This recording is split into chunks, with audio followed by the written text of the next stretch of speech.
wote wakainuke. Aliyekuwa ameshuka kiuchumi akaendelee kwa jina la Yesu. Tunapelekea mwezi wa 5, wa 6, wa 7, wa 8, wa 9, wa 10, wa 11, wa 12. Bwana, turuke juu kwa mbawa kama tai katika jina la Yesu.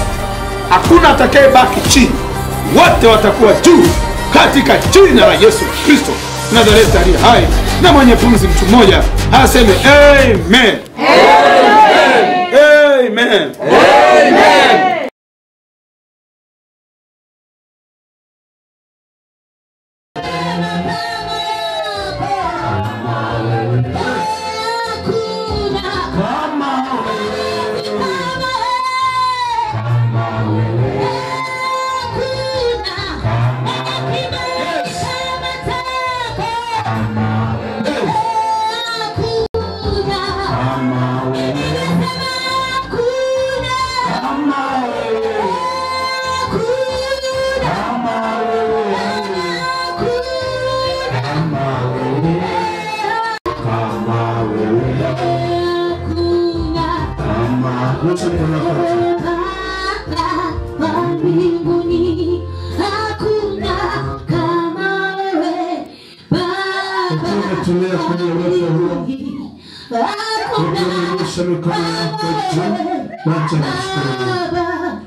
Baba, ninakutukuza kwa ajili ya tarehe ya leo. Asante kwa ajili ya ufufuo wa mwanao Yesu Kristo aliyeingia kwenye kaburi siku ya 3 akawa hai.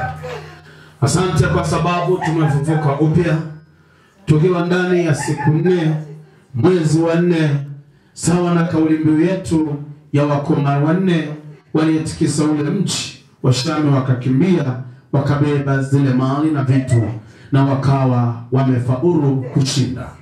Nasi tumetaraji kubeba hiyo 4 mara 3 tupate namba 12 ambao ilikuwa ndio ufufuo uliokutetea, kwa sababu 12 ilikuwa ni alama sahihi ambayo ndio uliyotembea nayo, ambayo ndio ilikuwa kanisa lako sahihi. Ajalishi ndani ya Yerusalemu viko viti 12, mji mtakatifu tutakaoingia. Nasi Bwana tumekusudiwa leo kukuinua kwa sababu tumefufuliwa upya.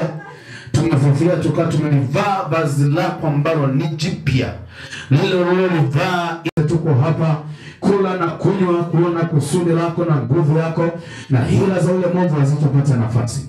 Ninavunja kwa jina la Yesu Kristo kila mitego na hila, ninaangusha kwa moto wa Yesu Kristo. Ninaruhusu uisho wa Roho Mtakatifu ukapate kutawala mahali hapa, tukazione nguvu zako upya kwa kila mmoja. Asante Yesu kwa ajili ya neno lako ambalo Bwana umekusudia leo tuweze kulila ili tuendelee kustawi ndani yetu. Tuzione baraka zako na neema yako katika jina la Yesu Kristo Mwokozi aliye hai, na kila mmoja aseme amen. Fumba macho yako, sema Bwana Yesu, niko mbele zako. Naomba unisamehe sawa sawa na Zaburi 51. Mungu unirehemu sawa sawa na fadhili zako, kiasi cha wingi wa rehema zako. Futa makosa yangu, unioshe kabisa. Ndio, unioshe kabisa. Unioshe kabisa. Unioshe kabisa. Na uovu wangu wote. Unitakase dhambi yangu. Maana nimejua mimi makosa yangu na dhambi yangu mbele yangu daima. Nimekutenda dhambi wewe peke yako na kufanya maovu mbele za macho yako. Wewe ukitenda haki unenapo na kuwa safi utoapo hukumu. Tazama mimi naliumbwa katika hali ya uovu, na mama yangu alinichukua mimba. Tazama wapendeza na kweli pia moyoni, nao utanijulisha hekima kwa siri. Hekima kwa siri. Unisafishe kwa usopu, nami nitakuwa safi. Unioshe, nami nitakuwa mweupe kuliko theluji. Fanye kusikia furaha na shangwe, mtoto aliyepondeka ifurahi. Usisili uso wako, usitazame dhambi zangu, usitazame dhambi zangu, uzifute hatia zangu zote. Mungu uniumbie moyo safi, ufanye upya roho iliyotulia ndani yangu.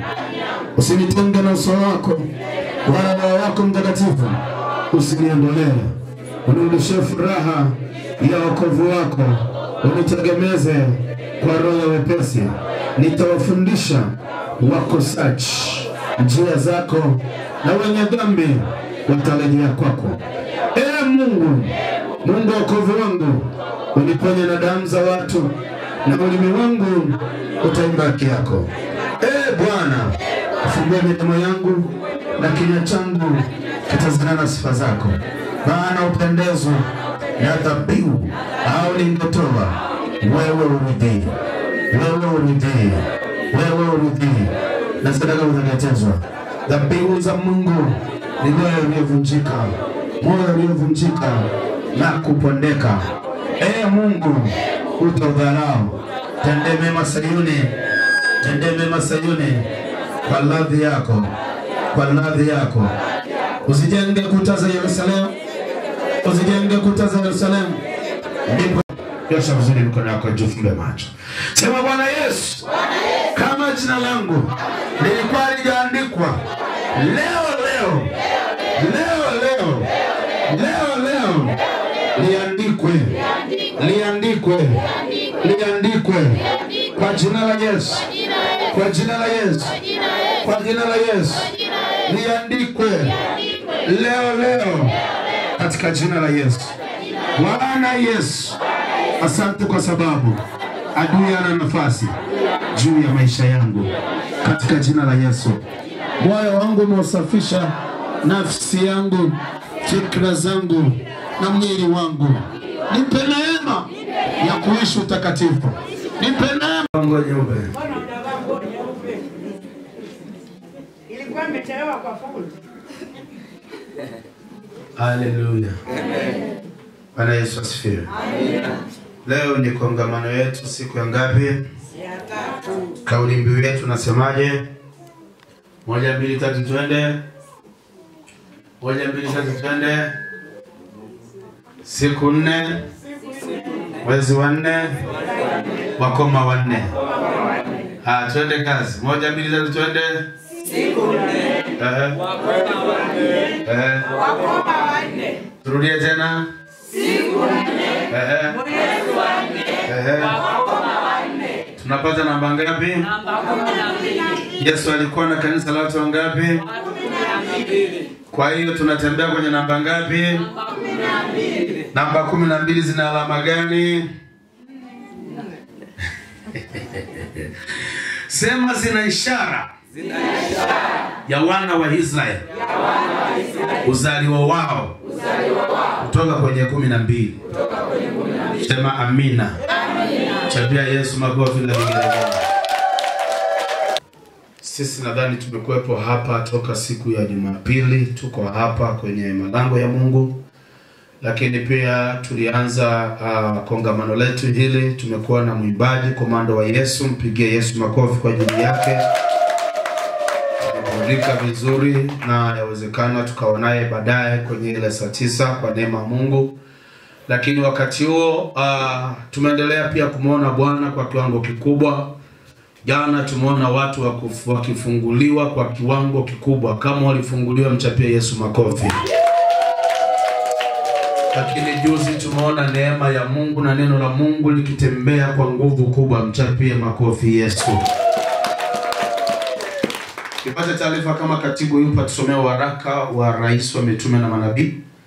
Na kama yupo tujue ili waraka usomwe kwa salamu kutoka kwa kiongozi mkuu. Salimie vizuri. Chapie Yesu makofi kwa ajili yao. Ongea kwa namna hii. Amina. Mungu awabariki, tutawaona. Karibu. Wapigie makofi. Safi. Maana ilikuwa ni nzuri kabisa. Mstari wa 60 akasema, akaweka katika kaburi lake jipya aliyokuwa amelichonga. Huyu alikuwa ni mwanafunzi tajiri ambaye Yesu alikuwa akitaka kitu anapewa. Kumbuka yeye ndiye aliyeandaa sanda, akaandaa jeneza ya kuweza kumzika Yesu Kristo. Alikuwa ni mwanafunzi wa asili na alikuwa anafanya vitu vingi. Natamani kanisani tupate watu wa hivyo. Nilikuwa nao, wengine wanaendelea, lakini wengine hawataki kutajwa. Yaani yeye anataka akifanya kitu kanisani asitajwe. Sema amina. Amina. Akaweka katika kaburi lake jipya alilokuwa amelichonga mwambani, akaviringisha jiwe kubwa mbele ya mlango wa kaburi, akaenda zake. Jiwe liliviringishwa, likuviringishwa.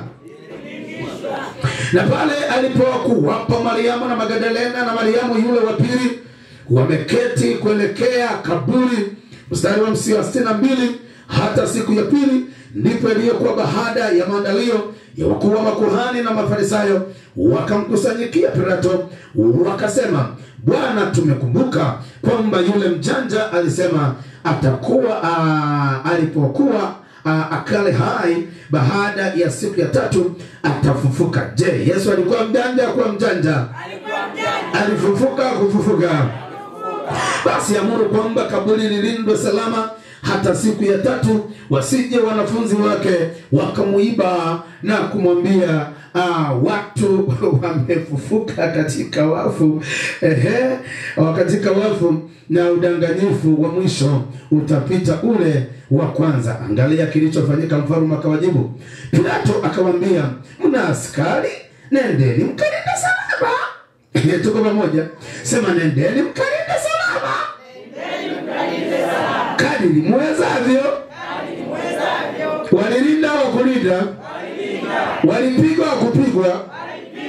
Wakaenda wakalinda kaburi salama kwa kulitia lile jiwe muhuri, pamoja na wale askari walinzi. Ulioko pamoja na mimi nisikilize.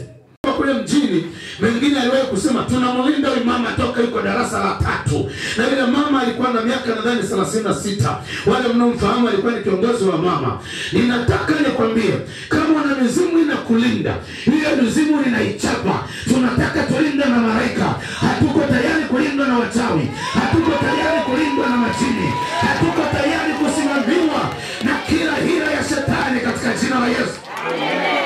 Ukiona mzimu inakupelekesha, ukiona mzimu, wako wapi ambao wako tayari kulijenga kanisa la Bwana? Maana mwili wa Kristo ni hekalu la Kristo. Mwili wa Kristo ni kanisa la Kristo. Ninataka nione mtu mmoja atakayesimama na kanisa la Kristo, atakayesema tasimama na kanisa la Kristo, talitegemeza kanisa la Kristo. Thawabu zako ni kubwa mbinguni. Yesu anawataka watu kama nyie takaosimama na kazi yake. Kama kuna mtu mmoja aseme amen. Bwana nibariki fedha. Haleluya, haleluya. Alienda kauandaa ule mwili kwa gharama ya kwake, kwa fedha ya kwake. Akasimama kwenye ile kaburi, kwa mbali wanaendelea kuangalia. Hawakutoka pale hata alipofufuka. Walikuwa kwanza kwenye kaburi. Wako wapi wa mama shupavu wenye makofi na vigeregere, wanaosimama na kanisa la Kristo, wanaosimama katika maombi, wanaosimama katika na upendo wa Kristo? Haleluya, haleluya.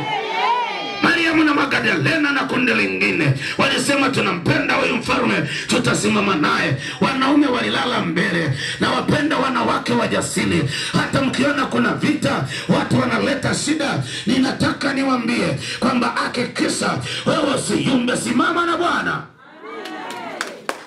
Protoko, angalia watu wanaotoka toka wajitu tunafanya nini. Make sure unapotaka kutoka, angalia kamera na angalia wapi. Ndani ya familia wamama mara nyingi nimekuwa nikiona karama amejifungua, lakini kuna wakati naangalia nasema hii karama mimi sina. Katoto kanalia, mara nakanyonyesha, huku mara nanawa, huku mara nakula chakula. Sasa namwambia, huku utakulaje unanyonyesha? Sema sasa nitafanyaje? Kuna lazimika nakachukua katoto nakaa kama bigani, huku ndo anakula. Nakanyoma huku kanataka kale. Sasa naangalia mbona mama anateseka. Mara dakika chache, mara anaenda kuoga. Mara dakika chache, mara anafua madaso. Madaso yenyewe yana mavi. Yale mavi anayashika hivi anafua. Mwanaume mwingine uwezi. Hiyo ni karama ya wamama. Wamama walisimama na kaburi. Ile damu inadondoka. Walienda wakaisogeleka wadondokea. Wale wenye kinanii, kinyaa walikaa pembeni. Wakasema sio karama yetu. Sisi ni mbaya wetu. Wanawake walisema huyu ni mzuri wetu. Inawapenda wamama ambao ni jeshi kubwa wanaosimama kwa ujasiri Bwana. Kwenye kaburi mlikuwa kwanza kufuta mlichokifanya kwa Hawa. Kule. Kajua hapa sasa tuwe kipaumbele. Wamama vigelegele. Haleluya, haleluya. Lakini mwanamke akiwa mjamzito unakuta anatembea. Unaonaga wale ambao wajazaa akiwa Misri anatembea kabisa, anajisababadua na mwambia subiri ubebe mimba tena kama utatembea. Anatembea anajisababadua, tukuta anatoweka hivi. Ngoja bebe mimba sasa. Tafikiri bata Ulembo kuisha habari. Wamama oye! Siwatukani, ninawapongeza. Ile ni jeshi kubwa. Mnabeba watoto, mnateseka, mnawanyonyesha, mnafuata mavi, mnafanya nini? Hamna kinyaa. Ndivyo baba mkuu na kinyaa Yesu alipokufa pale. Alipopigwa fimbo mlilia. Mpaka Yesu akamwambia, msinilie mimi, walilieni watoto wenu na familia zenu. Sikia niwaambie wamama, wamama mkisimama na kanisa litaenda. Wamama mkisimama katika maombi, kanisa litaenda. Wamama mkisimama katika biashara, zitaenda. Sema hamjajijua, leo mkajijua kuwa vitaenda. Tuwahi kuambia na leo wacha niseme. Nikasema kama mwanamke pasta sana, anaweza ukaingiza yale maji kidogo, hata lita moja ifike. Yale maji yanaumbika, zinakuwa nywele. Yale maji yanaumbika, inakuwa magigo. Yale maji yanaumbika, inakuwa kucha. Yale maji yanaumbika. Niyo mama ni jasho kubwa. Kama wewe mama unaweza ukaumba mtoto tumboni akaumbika, unashindwaje kuumba biashara zikaenda? Huo upako uliotengeneza mtoto tumboni, ninautaka utengeneze biashara yenu. Kama ninasema nataka utengeneze biashara iliyokufa ifufuke. Huyo umeupya kwenye maisha yako katika jina la Yesu. Nije nione mwanamke anarudi hapa ananiambia biashara imenishinda. Tawaambia mbona mimba uliweza kuibeba? Katoto kalitoka kamekamilika. Kuna watoto wengine siku hizi tunazaliwa tunacheka. Haleluya. Haleluya. Sima niko na watu, mbona kama vile nimezubaa, kama vile nakula vipondo. Kama na watu ambao kwa Yesu kubwa. Wenye kuwa na furaha, wenye kuonyesha kushinda. Hata kama na mapito yatapita, hayatasimama kwenye siku 4. Mimi ninabii na tabiri na ninasema, Biblia inasema kuna nguvu katika kutamka. Na ulimi Biblia inasema unaumba. Ninaumba uzima juu ya maisha yako. Biblia inasema uzima na mauti katika ulimi. So ninaumba wewe biashara yako ishinde. Biashara yako iendelee. Duka lako likaendelee. Nyumba yako ikaendelee. Mama wakati mwingine nahisi mnajisahau. Amina. Usikani wewe duka ligome kwenda. Yaani kama mtoto afufuke upya. Maisha yako yafufuliwe upya. Yaliyokuwa amegoma yakaendelee. Ninaona miali ya moto kwenye ulimwengu wa roho. Mbingu imefunguka. Wametoa kafara, wewe ukufa upo. Na watatoa, wewe haufi upo. Natangaza watoto wako wasifi pale shuleni wanakosomea. Natangaza mume wako, mke wako asitolewe kafara. Siri zote tunazielewa kwa sababu Bwana anatupa siri za rohoni. Mabaya shetani aliandaa. Kumbe umefufuka. Hawakujua kama umefufuka. Wakashangaa. Petro anakuja kufika pale. Wanamwambia kweli Bwana wako amefufuka. Anakimbia. Na mimi nataka nikwambie, Yesu amefufuka kweli. Yesu amefufuka kweli. Afufuka kwenye biashara yetu. Afufuka kwenye ndoa zetu. Afufuka kwenye maisha yetu. Afufuka kwenye mkoa wetu. Waliokuwa naiba nyota, Bwana akawatandike. Ninatangaza misiba kwao. Wameiba nyota yako, imetosha kwa jina la Yesu. Wameiba nyota yako, imetosha kwa jina la Yesu. Leo nyota yako irudi, biashara yako irudi. Neema ya Mungu endelee kuwa juu yako. Walichukua kibali chako, siendelee. Ninatangaza kama nabii, niliye mwana wa nabii, niliye kwenye msingi wa mitume na manabii. Biblia inasema tumeketi ndio msingi. Wewe kilichoibiwa kirudi katika jina la Yesu. Kikarudishwe. Hauelewa anachokisema. Leo nilikuwa na hoga wakati wakati nashuka miguu yangu ni kama sielewi. Nikamuuliza Bwana nini? Akanambia nimekupa mabadiliko ya mwili wako. Nikasema Bwana, wewe ni wa tofauti. Kama Bwana amenipa mabadiliko, na wewe akupe mabadiliko. Akupe mabadiliko. Akupe mabadiliko. Akupe mabadiliko. Mungu abariki mnaopanda mbegu. Akupe mabadiliko. Nasema akupe mabadiliko ya sura. Akupe mabadiliko ya mavazi. Akupe mabadiliko ya mwili. Akupe mabadiliko ya biashara. Akupe mabadiliko kwa jina la Yesu. Haleluya. Haleluya. Haleluya. Tutafika pale waliposema tutafika. Walitufungia njia lakini njia tumeifungua, kwa sababu lile tetemeko lilishuka, lilitingisha, likatoka mitamani wake. Barikiwa wanangu, ndivyo ambavyo tetemeko linalipitisha kwenye ulimwengu wa roho, ili vile tulivyokuwa tunavitaka vikatokee, vikatokee. Walivizuia wachawi, ila ninatangaza hivyo vitu vitokee. Ikiwa ni mali itokee, ikiwa ni gari itokee, ikiwa ni nyumba ukamaliza kujengwa ilipokuwa unajenga, katika jina la Yesu. Kama ulikuwa unaumwa, huo ugonjwa utondoka nao, hiyo balaa utondoka nayo, hata kama una kansa, hata kama una TB, katika jina la Yesu. Barikiwa wanangu. Haleluya. Tunayo maji leo. Yale maji ukinywa hata kama una TB na kauka. Nisikilize nikwambie. Tutasoma hapa Mathayo 28. Wanasema walimchoma kwenye ubavu wake. Walipomchoma ilitoka damu na maji. Yale maji na damu ilivyotoka, ilikuwa sehemu ya sisi tukombolewe. Tulikombolewa kwa maji na kwa damu. Ile damu na maji ndio uzima. Na maandiko anasema kwenye kitabu cha Mwanzo 1, anasema hivi, Roho Mungu akatua juu ya maji. Na Roho Mungu ndio kiongozi wetu. Roho Mungu ndio moyo. Hausikii kuona hauna hela. Unaweza usiwe na hela. Ukiwa na Yesu Kristo, yeye ndio njia ya kukupeleka kwenye hela. Yeye ndio njia ya kukupeleka kwa watu. Yeye ndio njia ya kukupeleka kwenye connection. Yeye ndio njia. Sio maniko na watu. Hakuna ukata tamaa. Tutakutana nayo mengi. Lakini nataka nikwambie, ushindi ni wa kwetu. Yeremia 1:19 anasema atashindana na sisi, lakini hawatashinda. Watajaribu jaribu tu, lakini hawatashinda. Watatupiga vita tu, lakini hawatashinda. Watasema tumewaroga, lakini wanashangaa tunatembea. Watasema tutawaua, watashangaa tufe. Watasema tunalimu biashara, zitakufa kesho, kesho kutwa zitaendelea. Utaona kitu kinaharibika, lakini kinafufuka tena. Kilichokufa natangaza kifufuke upya. Haleluya. Haleluya. Kuna watu waliojua ile kongamano tulivyoanza na ile kamati, sijui kama wako hapa. Tulikuwa tunafanya hivi, tunaangalia mbele tunaona hakuna upendo. Tunagusa hivi tunaona hakuna upendo. Tunafanya tunaona hakuna upendo. Nikakaa na huyu, tunafanya nasema, Baba, mimi sina jibu. Bwana wako aseme. Na huyu aliyepatana nikasema, Bwana wangu sema. Bwana wangu akasema, niko pamoja na wewe. Nitakupa njia, nitakupa akili. Leo tuko hapa, kamera ziko hapa, redio zinanguruma, pia inanguruma barabarani. Mji tumeutingisha, kumetaroke Njombe, Shilo metaroke ndani ya mji wa Njombe, kumetaroke Njombe. Yesu ametaroke, neema Mungu ametaroke, baraka za Bwana ninaziona.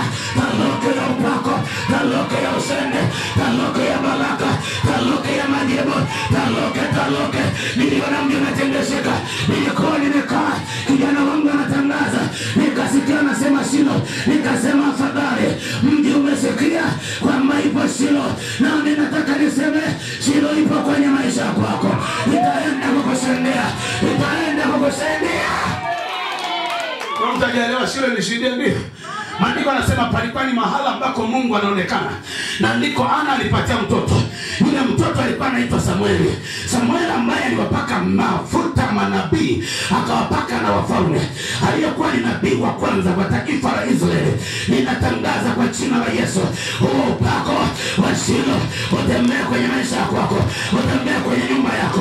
Ana vile alivyoshinda, na wewe ndivyo ukashinde. Alimpata Samueli na wadogo zake Samueli, hivyo na wewe ukashinde kwa jina la Yesu. Yule Penina aliyekuwa anaimba tarabu anasema itakula kwa kwako. Anasema sitakuaje. Maandiko ananiambia watoto wake hatuoni popote kwenye Biblia, walishia tu pale pale, hawakuendelea. Alializa goti akamlilia Bwana pale Shilo, Mungu aliyeonekana. Oh my God, ndio leo tunamhubiri, ndio leo tunamhubiri, ndio leo tunamhubiri. Maombi yana majibu, maombi yana majibu, maombi yana majibu. Nitamani niende taratibu, lakini vimegoma. Ninasikia gombo lilia, maana watu wameteseka, watu wanalia, watu wameyumba, uchumi umegoma. Lakini Washilo utaenda, Washilo utaenda. Nasema Washilo utaenda. Tutafika Mungu anapotaka katika jina la Yesu. Haleluya.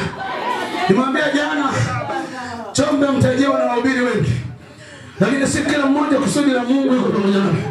Mwingine kwa kusudi na maisha ya kwake. Hatukatai tuwapokea, lakini ni wapi Mungu alikokusudia.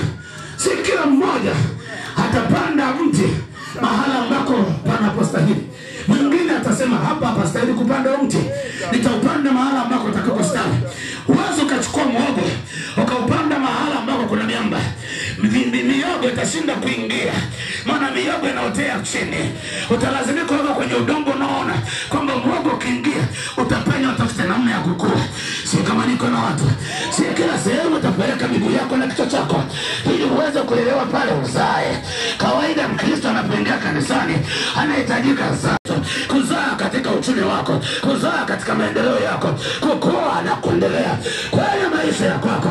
Sio kama niko na watu ambao wanatamani kuendelea kukua mahali hapa, wasibaki kama walivyokuwa, waendelee kwenye maisha, waendelee kwenye uchumi wao, waendelee kwa jina la Yesu. Jina lake. Tazo lako umevunjika moyo, tazo lako umekata tamaa. Mathayo anasemaje? Luka anasemaje? 18 anasema hivi, imetufaa kumwomba Mungu siku zote wala bila kukata tamaa. Ukisikia kuomba kumegoma, jipampu, njoo mahali hapo jipampu. Ukikaa siku moja tayari upepo umeongezeka. Yule anayejazaga beskeli huwa na pampu ya kwanza, ya pili, ya tatu, ya nne, anashangaa ile tayari upepo umeingia. Na mimi ninasema kama upepo alikuwa umeisha, na pampu ndani yako, na pampu ndani yako, na pampu ndani yako. Nguvu ingie, nguvu ingie. Watumishi wako shangaa tu, gia zinaingia. Itaingia ya kwanza, itaingia ya pili, itaingia ya tatu.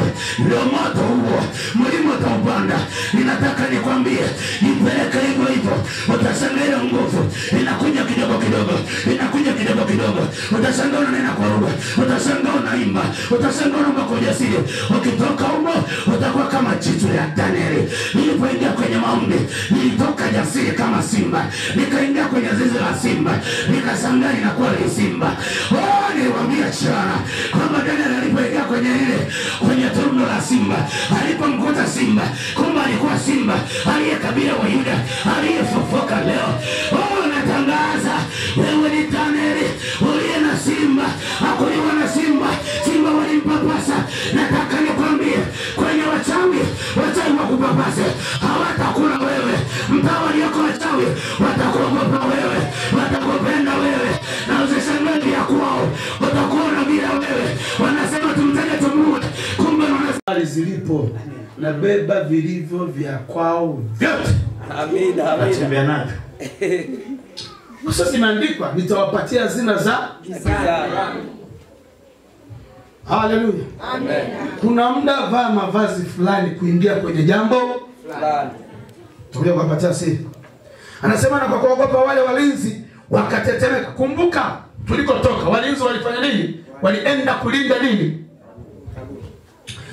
Mstari wa 4, kama vile ilivyo siku 4 na kama walivyo wakoma 4, na kwa kuogopa wale walinzi wakatetemeka, wakawa kama wafu. Natangaza waliokuwa wanachukua hela zako, wanakulinda, wanabeba kidogo kidogo chuma ulete, watetemeke, wawe kama wafu, na akiwezekana wafe kabisa katika jina la Yesu. Sio kama niko na watu hapa. Amen. Aliyesulubiwa ambaye yuko Shilo International Ministry pale.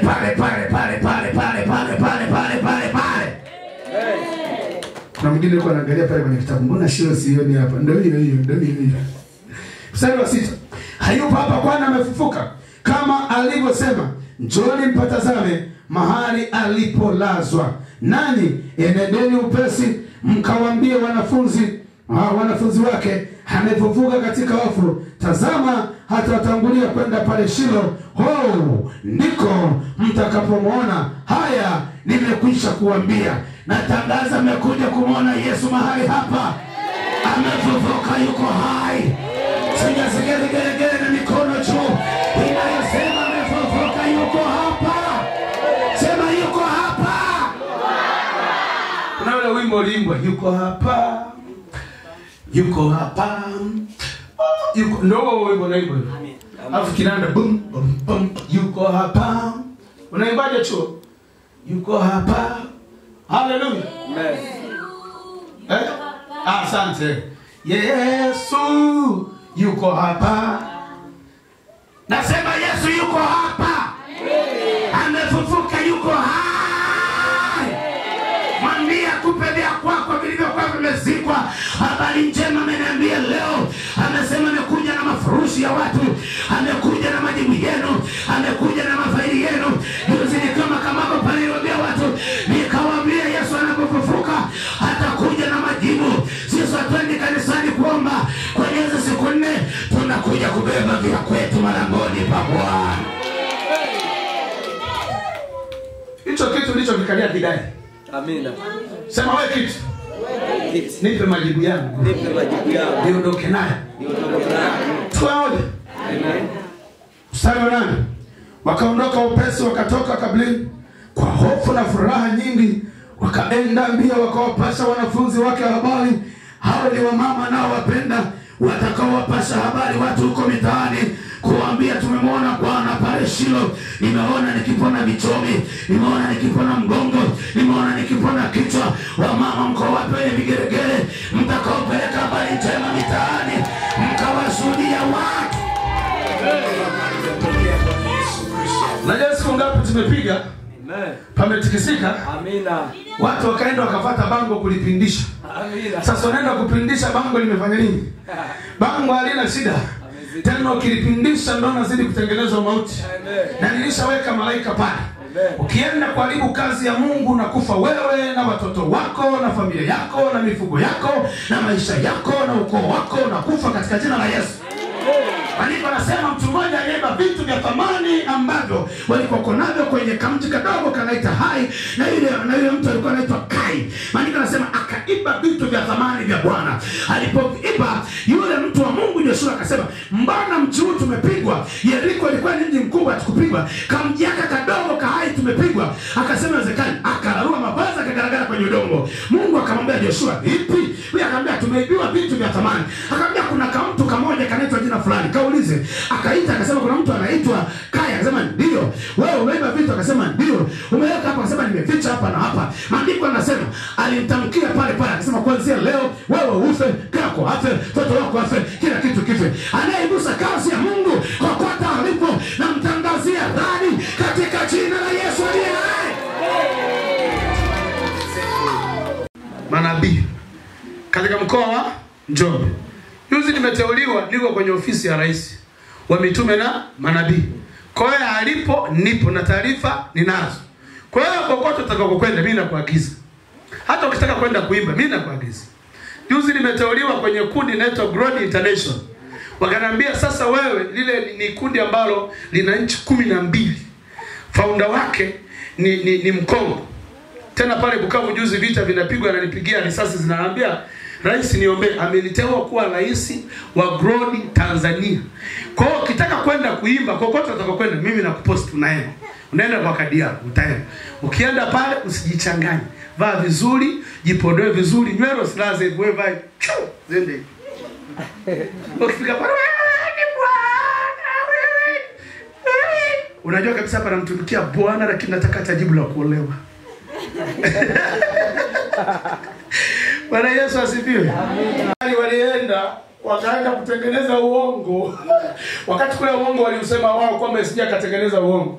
Anasema na wale walipokwisha kwenda tazama, baadhi ya askari walikwenda mjini wakawapasha wakuu wa makuhani habari ya kwamba wakakusanyika pamoja na wale wazee, wakafanya shauri, wakawapa askari fedha. Maana tulitengeneza uongo. Askari nini?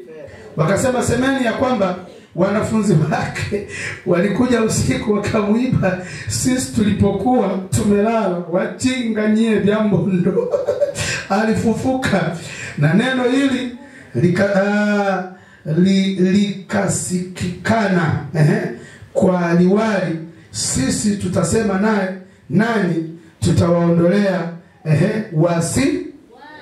Wakatengeneza ongo. Sema ongo. Sema wakatengeneza ongo.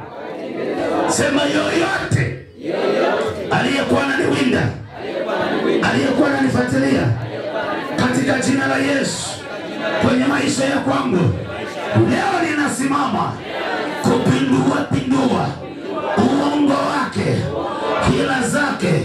Ule uongo ukamrudia yeye katika jina la Yesu. Yesu uko wapi? Uliyefufuka, fufuka nami kwa moto wa Yesu. Damu ya Yesu, damu ya Yesu, damu ya Yesu, damu ya Yesu, damu ya Yesu, damu ya Yesu, damu ya Yesu, damu ya Yesu. Initembelee, iniguse, inibariki, iniwezeshe kwa jina la Yesu, kwa jina la Yesu, kwa moto wa Yesu.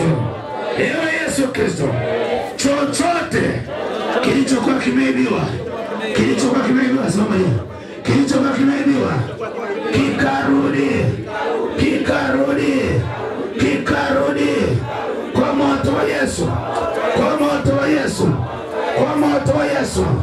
Baba, ninakuita mchana huu wa leo, Yesu bila alivyofufuka, afufuke ndani mwangu, afufuke kwenye maisha yangu, afufuke sasa katika jina la Yesu. Moto wa Yesu Kristo, damu ya Yesu Kristo. Ewe Yesu, ewe Yesu, ewe Yesu, kila baraka yangu iliyechelewa ikarudi, ikarudi. Tunakuandama. Wakati namshukuru Mungu, praise na waomba hapa tuimbe ule wimbo na mwandama daima kombozi. Yesu mkono wako juu. Baba, ninakushukuru. Neno lako hili limekuwa njia na kweli na uzima. Umenitumia bila utakavyo. Nilipokosea unirehemu. Ninaiombea nchi yangu ya Tanzania, na uombea uchaguzi na weka mikononi mwako. Bila ulivyofufuka, fufuke na bendera hii ya Tanzania. Naombea uchaguzi ukawa salama katika jina la Yesu. Bwana, umetukabidhi Tanzania, utushindie ndani ya nchi yetu ya Tanzania, mikoa yote ya Tanzania. Tupatie kibali, iwe ni Dodoma, iwe ni wapi, katika jina la Yesu. Maana Dodoma ndo connection na mikoa yote. Nami natangaza connection na mikoa yote. Kila tutakapokwenda kupeleka injili tutakubalika. Iwe ni Sumbawanga, iwe ni Mbeya, iwe ni Geita, iwe ni Kahama, iwe ni mwako, tukauone ushindi. Kila ambaye alikuwa hajaolewa akaolewe. Kama alikusudia aolewe Singida, aolewe sijui Tanga, aolewe sijui Bukoba, aolewe sijui Njombe, aolewe sijui Singida, aolewe sijui Mbeya, aolewe si mkoa gani, na atangaza kwa jina la Yesu. Hata kama ni Songwe, hata kama ni Bariadi, katika jina la Yesu, connection ya mikoa yote. Baba, ninatangaza nguvu yako itembee, na nyamazisha kila mashetani, kila roho chafu, kila ila za kuzimu hazina nafasi kwenye hili neno, kwenye maisha yetu, kwenye uchumi wetu, katika jina la Yesu. Baba, yoyote aliyekuwa anataka jambo lolote kwenye maisha ya kwake, alikuwa anahitaji fedha, alikuwa anahitaji kufanikiwa, alikuwa anahitaji kitu chochote kifufuke, tunapoimba wimbo tutakondama. Chochote tulichotaka kifufuke, tutaenda kushika ardhi kukutangazia kwa Bwana, umetukabidhi vilivyo vya kwetu katika jina la Yesu. Nasikia sauti inaniambia tunapokuja kesho utakuja na kitu chochote kwa imani. Kama ni nguo, kama ni shati, kama ni daftari, yani kile kitu kibebe kwa imani kuwa ni vitu vyako umefanya nini? Vimefufuka. Yes! Roho Mtakatifu, tunakutukuza na jina lako tunalibariki katika jina la Yesu Kristo, Mwokozi aliye hai. Na mtu mmoja aseme amen. Amen. Sema amen. Amen. Tapia Yesu makofi. Wakati nakunywa maji kidogo, basi naomba tuimbe wimbo. Baada ya hapo jiandae, utashika ardhi. Baada ya kushika ardhi, utashika sadaka yako. Na baada ya hapo jikoni chakula kitakuwa tayari, tutakula. Wale ambao mtakuwa mna haraka, mna waiva mezenu, wana wivu, basi nenda tu mkawapelekee pilipili za kichaa ili wivu ukae pembeni na maisha yaweze kuendelea. Lakini pia mnapotoka hapa, msiende kusherehekea sehemu ambazo mnajua kuna hatari, kwa sababu kuna majini yamejipanga. Licha hivyo tumetoka hapa na upako wa kulipua kila kilicho kibaya mbele yetu. Kwa unapenda kusherehekea, sherekeeni vizuri. Sijazuia usiende sema ambako kwenda wanauza vinywaji vya kilevi. Wewe kunywa kinywaji chako kizuri, hotela vyovyote, lakini shangilia vizuri Yesu wako, usimuharibu aliyefufuka ndani mwako. Haleluya.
Twamandama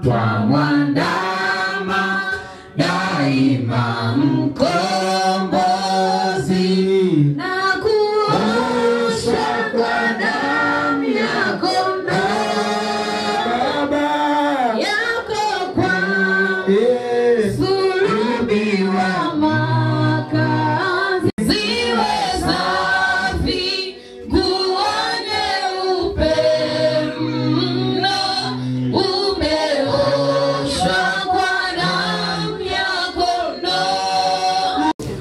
Nimenyosha mkono wangu juu, ninakuandama kwenye kiti chako cha enzi, kwenye kiti chako cha enzi. Neno lako linasema mbingu na ardhi zilitikisika, vikatoka vitamani wavyo, na siku ya kesho tutakuja kwa imani na hivyo vitu. Lakini leo masaa haya, dakika hii, ninaishika ardhi. Ishika ardhi na mimi naishika hapa. Maana itabidi upige magoti, maana uwezi kuinama kwa muda mrefu. Twende tu magotini tushika. Sema ninaishika ardhi. Ninaishika ardhi. Ninaishika ardhi. Vile vitamani wavyo, vile vya kwangu, Bwana nipatie. Bwana nipatie. Bwana nipatie ambavyo ulitamani vifufuke, vitamke, viseme kwa imani kabisa katika jina la Yesu. Vile vitu unavyotamania, tamka kwa imani, tamka kwa imani, kila moja sehemu yake. Ulikuwa unataka nini? Unataka nini? Ile unataka hela, unataka kuabuita kwa ajili ya huduma. Wewe ndiye weka ndani yako. Wewe ndiye nichagua. Wewe ndiye sema tutaomba nawe utasikia. Umesema tutaweka mikono juu ya wagonjwa nao watapona. Ikawe na nguvu zako. Kinywa changu ikawe na nguvu zako. Huduma yako kila sehemu, naomba nitie nguvu, ninaomba niwezeshe kwa jina la Yesu. Pale napohitaji fedha, ninaomba nipatie. Pale napohitaji nyumba, ninaomba nipewe pesa kwa jina la Yesu. Kwa damu ya Yesu nipo mbele za kwako, ninaomba mwanao niwezeshe, nishindie kwa jina la Yesu. Nipenda kunyang'anya kwa miungu ya kwenu. Tamka, tamka, unataka nini? Ni huduma yake nabii, ni madhabahu ya Mungu, madhabahu ya Mungu iliyobeba majibu yako yote, iliyobeba unavyovitaka, iliyobeba yote unayoyataka yapo hapa, unachokitaka kipo hapa, nyumba nzuri iko hapa, fedha zipo hapa, mashamba mazuri yapo hapa. Amen. Simama juu, simama juu, mwazimishe Mungu, mwambie Mungu nashukuru. Amen. Amen. Wakati waimbaji wanaimba, basi kila mmoja atashika basha na mimi niombe basha. Tunapomaliza, sijui ni wiki imeanza tayari, leo ndio Jumapili. Yaani wiki au wiki ya kufikia Jumapili. Kuna siku tutakuwa na maombi wenda siku 40 kukaa sehemu. Wengine tutakuwa na maombi wenda siku 7. Kwa hiyo mwanzo kujiandaa, tutakuwa tuna manani tofauti. Mimi naitwa Alinda Umdani au Keo, tuandika kwamba kwa jina la Yesu. Huu mshumaa unavyowaka, ndivyo sadaka yangu iwake, ndivyo sadaka yangu iwake, nikawe nuru kama Yesu alivyofufuka. Yeye ni nuru ya ulimwengu. Katika jina la Yesu nifufuliwe upya, maisha yangu yafufuliwe katika jina la Yesu. Ila sauti ni ndogo. Katika jina la Yesu. Yesu uliyefufuka, fufua watoto wangu kwenye elimu, darasani, maisha yao, uchumi wao, kazi zao, kwa jina la Yesu. Biashara zangu zifufuke upya kwa jina la Yesu. Yesu asante kwa ajili ya upendo wako na neema yako, katika jina la Yesu. Funga macho yako. Baba, nilivyoshika mshumaa huu, ikawe ni nuru katika ulimwengu wa roho, ikawe ni nuru kwa watoto wako, ikawe ni nuru kwenye maisha ya kila mtu. Vile mshumaa ulivyo mweupe, kila mmoja moyo wake ukiwa mweupe, maisha yake yakiwa meupe. Mara ambako adui wote wakainuke, aliyekuwa ameshuka kiuchumi akaendelee kwa jina la Yesu. Tunapelekea mwezi wa 5, wa 6, wa 7, wa 8, wa 9, wa 10, wa 11, wa 12. Bwana, turuke juu kwa mbawa kama tai katika jina la Yesu. Hakuna atakayebaki chini, wote watakuwa juu katika jina la Yesu Kristo Nazareti aliye hai na mwenye pumzi. Mtu mmoja aseme amen. Amen. Amen. Wakati waimbaji wanaimba kuosha kwa damu, basi utaleta hiyo basha yako hapa na Mungu atakubariki. Kwa damu itutakasayo ya kondoo ziwe safi, umeoshwa kwa damu yako. Funga sasa. Wale wa mahesabu mmewachanganya, mmewapoteza kabisa. Hapa kama utakuwa umeandika. Ni hapo. Tazama Mungu, tupo majira haya kwa ajili ya kutoa sadaka ya kutengeneza mtumishi wako. Tuna uhakika nawe Mungu utaenda kuimarisha nyumba yake ya mtumishi, asikose chochote katika nyumba yake. Ninaomba Bwana hata yule ambaye anaenda kunyosha mkono wake hapa, nina hakika nawe Bwana utaenda kutenda kwenye maisha yake. Utaenda kumzidishia pale alipokuwa ametoa. Tuna uhakika nawe Mungu unaenda kuyajibu kuanzia sasa katika jina la Yesu Kristo Nazareti aliye hai. Nina hakika Mungu utaenda kuyatenda. Bariki yote atakayefungua mlango wake hapa kwa ajili ya matoleo haya. Mbariki familia. Amen. Sema amen. Amen. Wakati waimbaji wanaimba, basi kimbizo sadaka kutegemeza ilete. Damu ya Yesu inanena mema. Damu ya Yesu inanena mema. Damu ya Yesu inanena mema. Damu inanena mema. Damu inanena mema. Damu inanena mema. Damu inanena mema. Damu ya Yesu inanena mema. Damu ya Yesu inanena mema. Damu inanena mema. Damu inanena mema. Damu inanena mema. Nawapenda.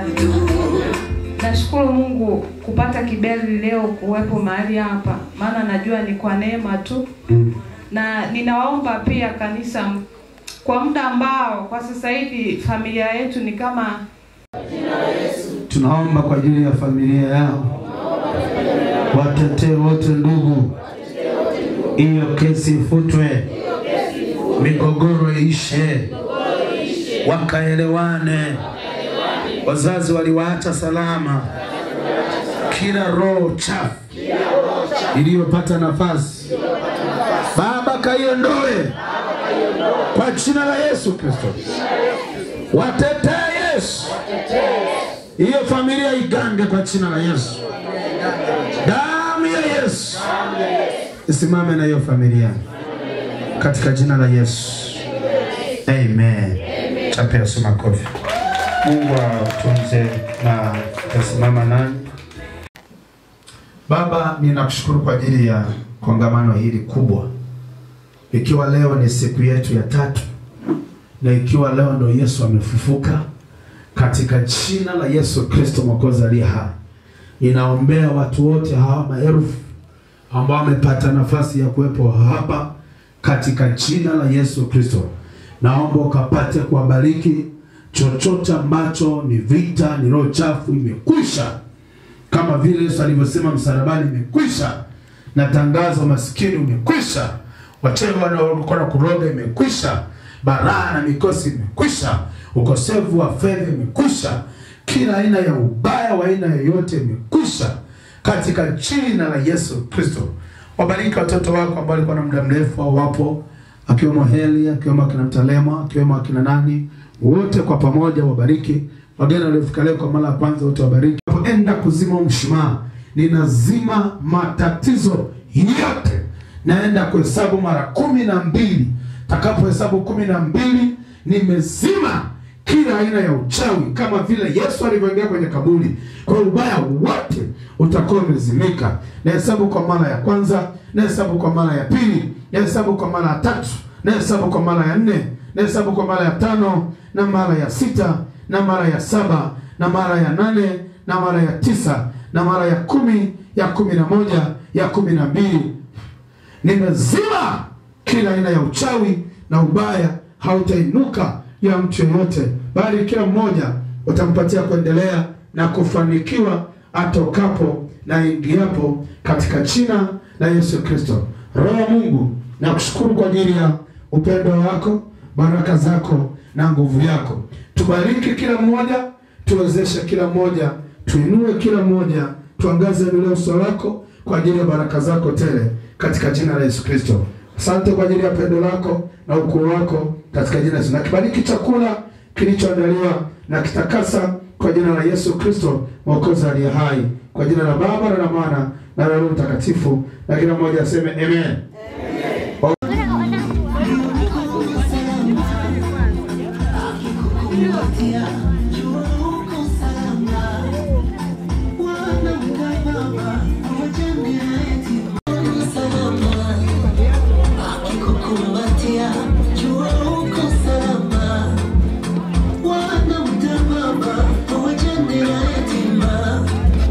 Wako